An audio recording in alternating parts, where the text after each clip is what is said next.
show 7 of 7 today. This is a one-day show. It's supposed to go 12 to 6, which honestly is a great time. I like that it's in the middle of the day and it's shorter. I'm exhausted still, so this is gonna be good for the last one in this stint of 7. I have another show in 2 weeks, so it's gonna be good. Our time to get there was 9:30. We are on track to get there at 9 o'clock now. So again, all good things. All good things. We are going back to Filet, so we are going to have the issue of finding parking again. Hopefully not. There are parking garages nearby, and they put them on the email that they sent. How nice. Wah wah. So we are here now. Oh, big yawn. Big yawn. Oh, we're moving. Kind of. Nope. Oh my god. Because they're letting the people from that side go. Are you kidding me? Oh my god.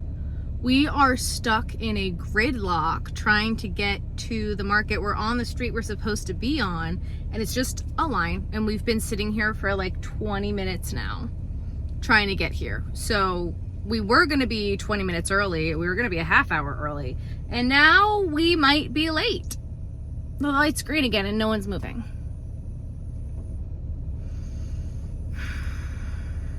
It's out of my control. Take a deep breath. It's out of my control. Take a deep breath. Oosfaba. You've never seen anger management, I can tell. Okay. No. I did, though, on my way here, get the wings. I made wings last night. And I put wings on all of the bees that I needed to put wings on. So that's good. And the light just did an entire another cycle. She accidentally made one extra wing. Which was a good thing. Which was convenient considering she accidentally put... Do not let the third one go. Do not do it. Oh my lord. This food truck just let 3 cars make a right. And you're going to let a 4th car make a right? Corridor. One way led to a turn and another to a dead end. He wondered at the odd design choice, thinking about how it would be the worst place for him to fight. That immediately triggered a realization.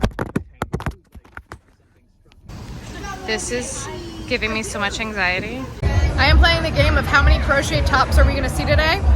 Put your guesses in the comments. So far, we're at 6. What's your guess? 20. I think that's probably a fair guess. And that's 6 not including mine. Make sure you stay to the end of the video to find out how many crochet tops there were. There might have been a lot. Maybe. Maybe Dad was right. Did you place your guess? Place your guess in the comments. Thank you. Thank you. Good girl. Just a good girl. Thank you. I'll let you sleep now. You can lay. Welcome back, or welcome if this is your first time here. So this event was on a Sunday from 12 to 6. And for a Sunday event, I really can't complain. Sundays are normally really, really slow. If it's a 2-day event, Sunday is going to be your slower day. So for an only Sunday event... Especially for it only being 6 hours, a lot of times the events we'll do will end up being... All day. All day. Like, easily 12 hours of the event running. And then setup time and tear down time, adding usually 2 hours to each end. So this was a fairly simple event for us. It was quick, easy, in, out, get the job done.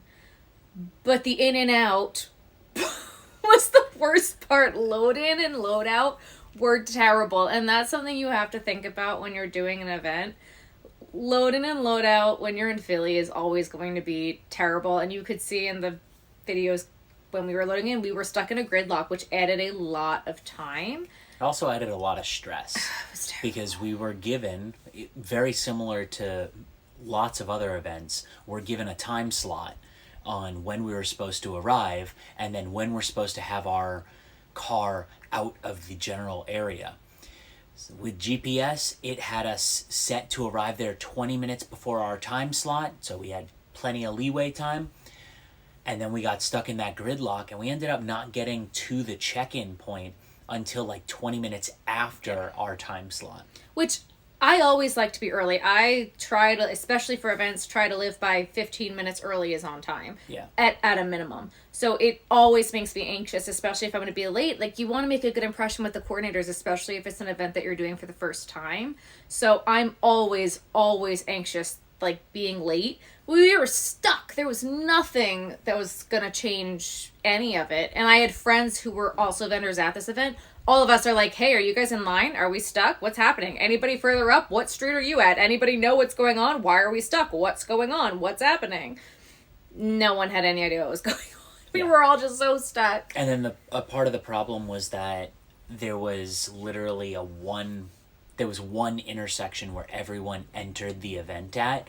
So you had different streets feeding into it from different directions, and then the main street that it was on was getting fed into from other side streets. So literally it was just that they only had one entrance and one exit, which logistically for them makes it really simple. But it also makes it really stressful to the people that are supposed to be there at a certain time. And a part of the other problem is on the street, none of us were on the sidewalk. Everyone was on the street. So for load-in, they loaded in one side of the street first and then the other side of the street. But the street was really, really tight. Mm-hmm. And so I like to load and set up in front of the tent. Like, I'll be standing essentially outside of my tent so that way I can see what people are going to see. I was going to do a front-facing setup. I ended up not doing that. I didn't end up getting any video footage of what my setup looked like, and I'm sorry for that. I ended up doing a walk-in, just because the street was so tight. It was because there was probably, how much space in between our tent and the tent across from us? Like 6 feet? No, the one across from us, it was literally almost the exact amount you need to fit a car through. When the cars came through the middle and the tents on both sides were set up, they had inches on both sides. Inches. Like, when I played that video clip and I was getting anxious, it's because the cars, almost every single car that drove through, barely fit and almost hit our tent every single time. And that makes me nervous because I've had a tent being broke by a bicycle hitting it. Now, granted, it was a much weaker tent than the tent that we had, but car's gonna beat tent every time, and that's $200. I don't have an extra $200 just to throw at buying a new tent because a car hit it. Right. I was horribly anxious. I couldn't set up being outside looking in because I was gonna get hit by a car. It made load-in and setup horribly stressful. This is giving me so much anxiety. Which, you know what? There's not really much they could have done about that, unfortunately. No. That's not on the coordinators at all. That's just a fact of this event. Which is why we do this video, is to give you information of things that you could run into when you're at these events. Right. It's just something that happened that we had to, on the fly, deal with and change how we were going to set up, because I couldn't set up the way that I wanted to because cars were coming and I didn't want to get hit by a car. So we changed how we were going to set up and made it a walk-in. And it was the right choice because everything was so tight. It was very packed. Close quarters. It was just like everyone was up against each other. There was no space in between each vendor. It was very tight. It was very packed. There was just 10 feet. Right. It was really, really close. Yeah. At other events, we've spoken in the past where we'll do a front-facing setup so that people, as they're walking by, will be able to see it. And that's what we had originally planned on for this event. I had forgotten some stuff for our setup at home. And as a result of that, and then how we saw with these cars, we decided to do a U setup, and it worked out better for us because people were able to like come into our tent as a relief of like trying to push through the crowds of people, which was nice because the whole event was just a very confined. It was so tight because, again, there was only enough room for people to walk through the street of a car length in between us and the tent across from us. Car width. Yeah. Across from us. So you figure, I mean, I don't even think it was like a crazy crowded event. It was just you had to funnel into this tight space. Right. So it was just, that was crazy. And then load out was just as bad. The cops couldn't reopen the street.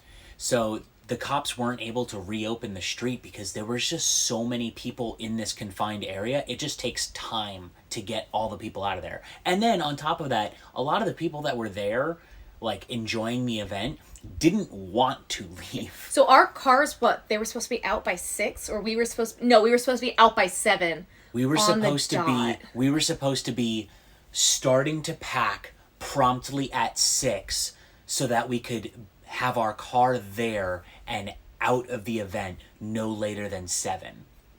We And didn't leave until...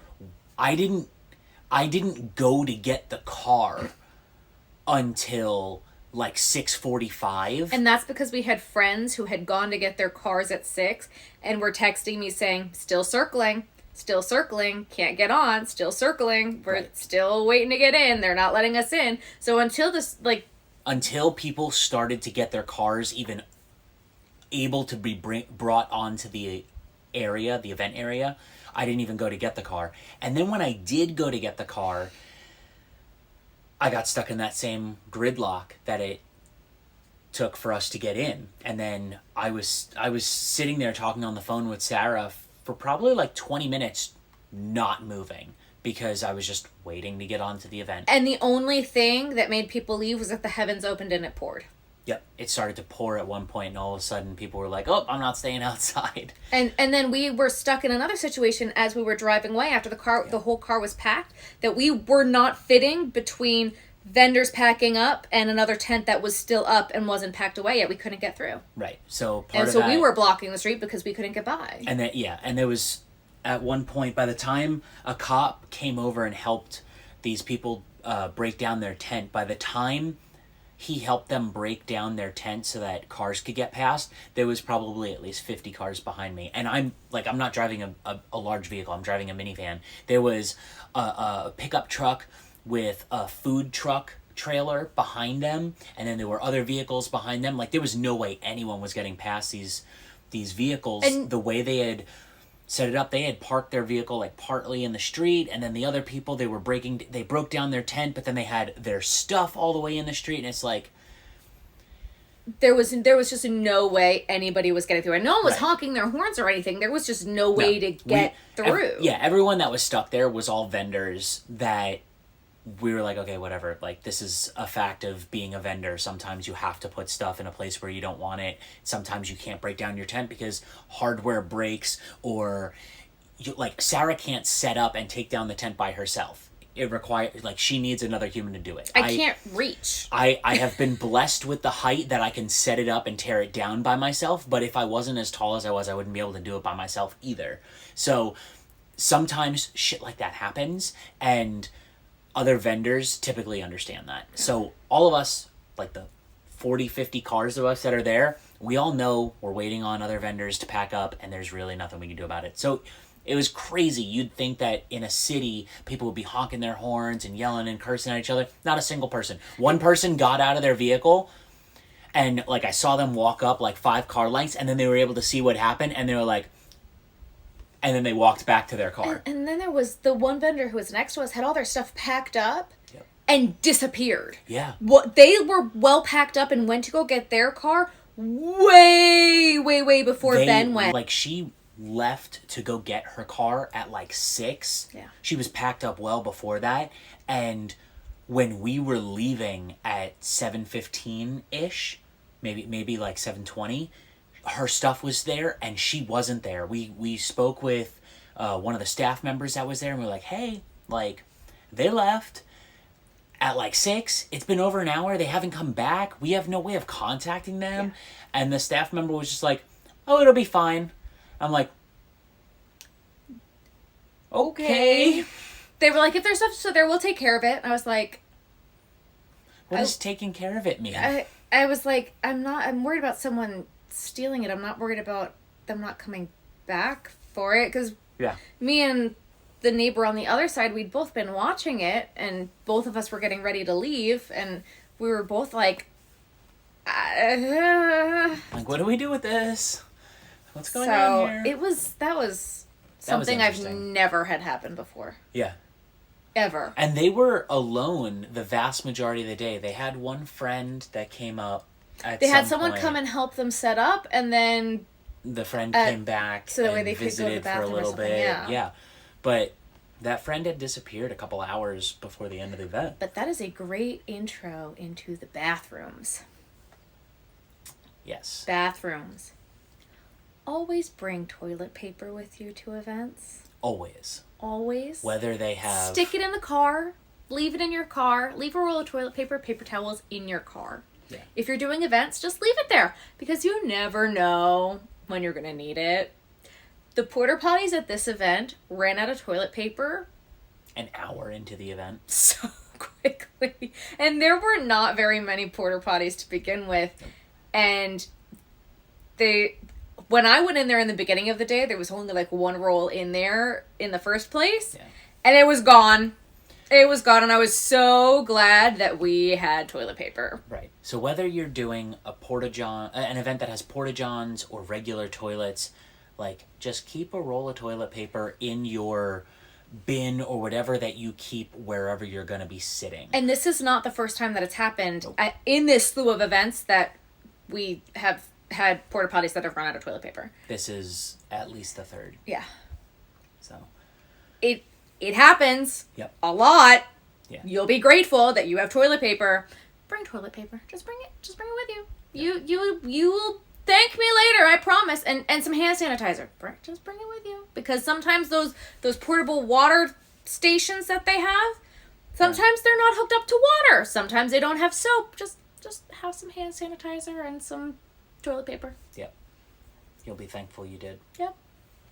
Another thing that we had happen at this event is the food truck lines were so long.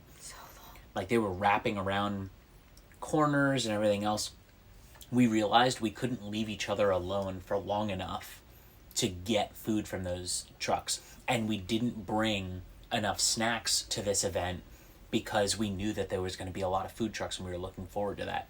And we were like, oh, there's going to be plenty of food trucks. We'll just get food at the food trucks. When we stopped at Wawa in the morning, we were like, we don't need to get lunch. It'll be fine. We're just going to get food from the food trucks. Right. And normally at Wawa, we'll get our breakfast. We'll get our caffeine for the day. For me, because you drink your caffeine packets in the water. We'll bring snacks. And then most of the time, we'll also get sandwiches from Wawa for lunch. That way we don't have to try to find some place that meets our dietary restrictions or stuff that we want, like what we're in the mood for, whatever. So the fact that we were like, oh, there's going to be a lot of food trucks there, like we're not going to have to worry about it, was a major It was a fault rookie on our mistake. part. It Yeah. was such a rookie mistake. We knew better. We knew better. We knew better. We just didn't even...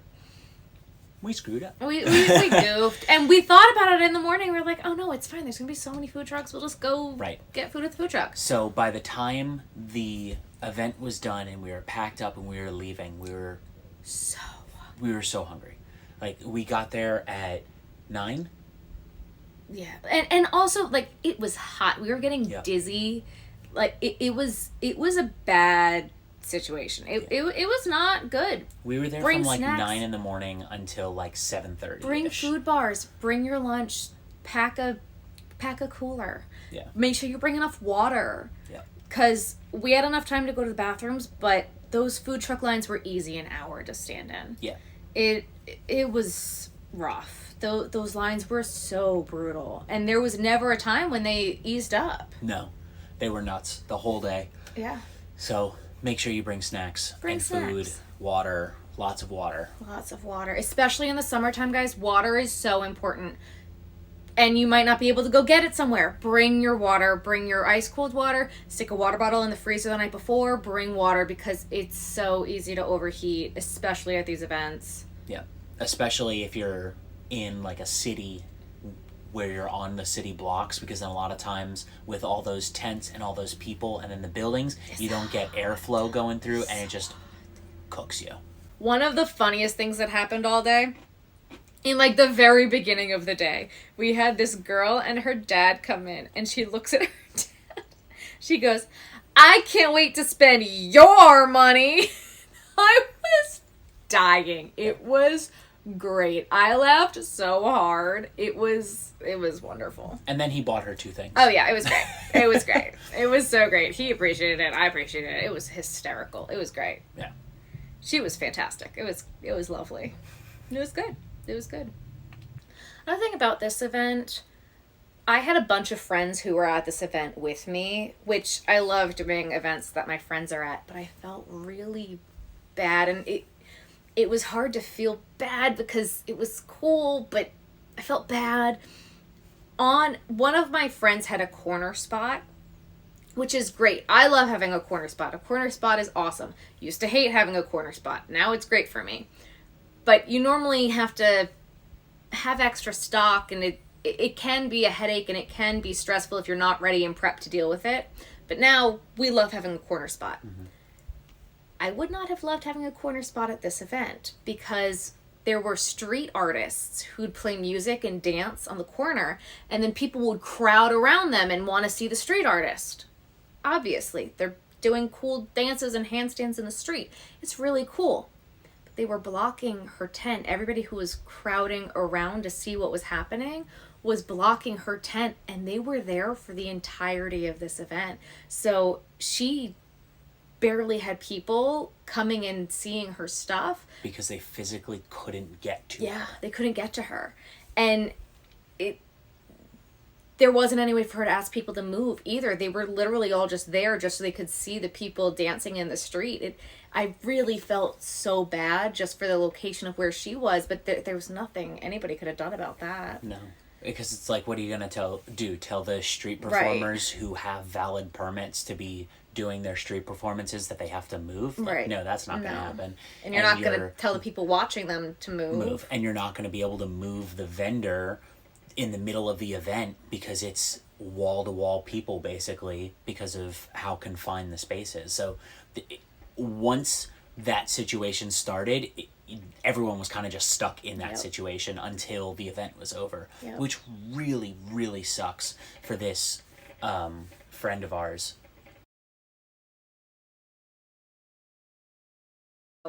We have found out through trial and error. Yeah, lots of trial and error. That the vast majority of events that we do that are themed events, whether it's a food theme or it's like a winter wonderland theme or anything like that, whatever item we try to make that goes along with that theme, it's not gonna sell. It will not sell at the event. It's not gonna sell. We have done a peach festival. I make peaches, they don't sell. A mushroom festival, I make mushrooms, they don't sell. We went and visited an apple festival. We spoke with the vendors that were there. They all said, my apple stuff's not selling. My normal stuff's selling, but my apple stuff's not selling.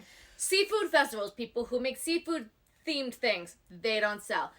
I very rarely now, if it is a themed festival, as this one was, I didn't make things that were specific to this theme because the themed stuff almost never sells. Doesn't sell. And that's the other thing too, like holiday specific. Valentine's Day, St. Patrick's Day, Halloween, Christmas. I'll make a sprinkling, but I'm not doing an entire thing for it because people who are shopping for Christmas, they're going to get little Johnny, the toy that little Johnny's going to love all year round. They're not going to want to get him Santa. Right. They're going to want to get him a gift that he's going to love all year. They're not going to want to get him a snowman or a reindeer or something that's specific to that holiday. Right. People who are shopping for Halloween, yes, there are people who love Halloween all year round. I am one of them. But that's not the vast majority of your target audience when you go to these shows. So yes, I bring pumpkins, I bring a handful and a sprinkling of Halloween stuff, but I don't bring $500 worth of Halloween inventory. Right.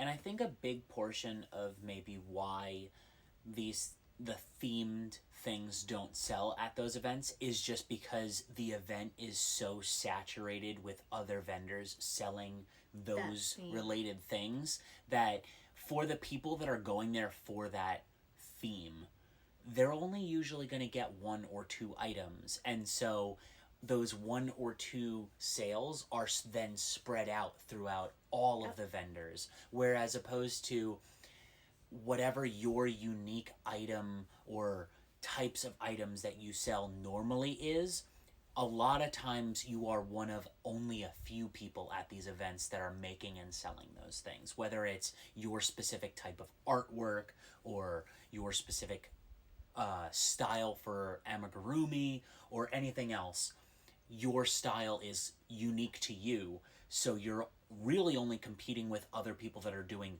very similar things to you for the most part. I think that's really well said. Yeah. I think that's really, really well said, and that's why I don't do themed things. Yep. How many shirts did we see crocheted at the event? I lost track at over 70. 70. 70.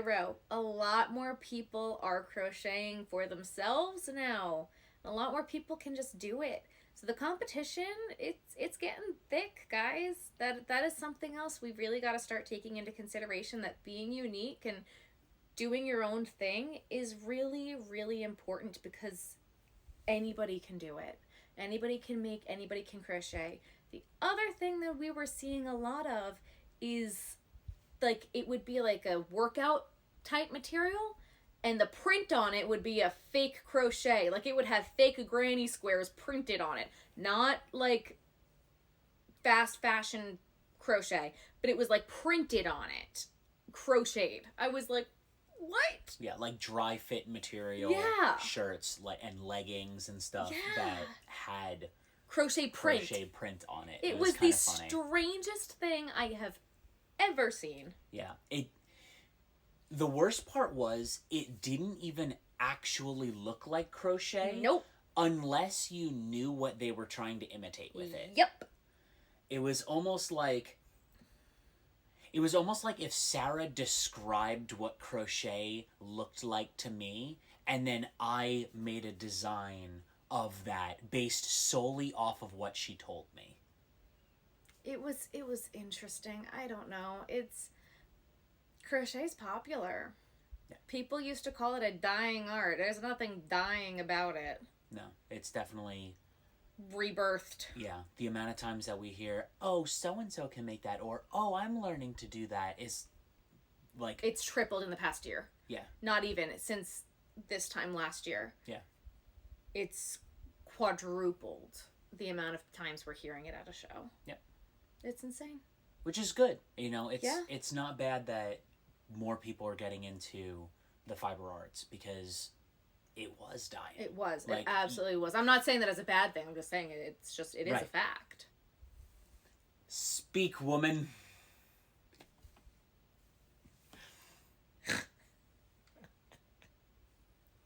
You're gonna have to cut a lot of that now. I am going to have to cut a lot of it out. Hurry up. If you like this video, make sure you give it a thumbs up.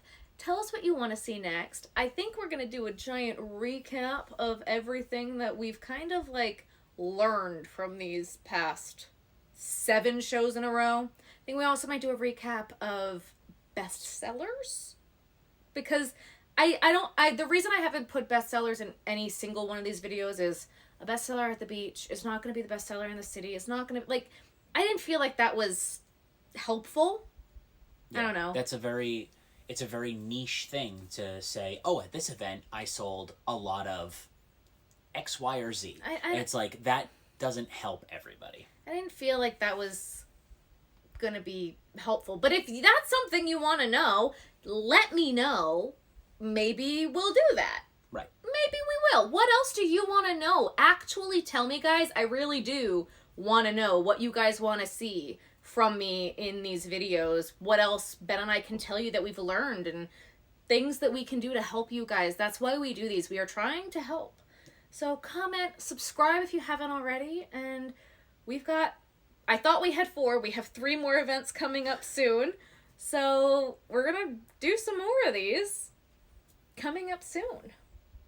And if you haven't already, visit us at crochetvision.com. I'll be your anything if you be the one to take me home. 'Cause right now everything makes me wanna leave this place.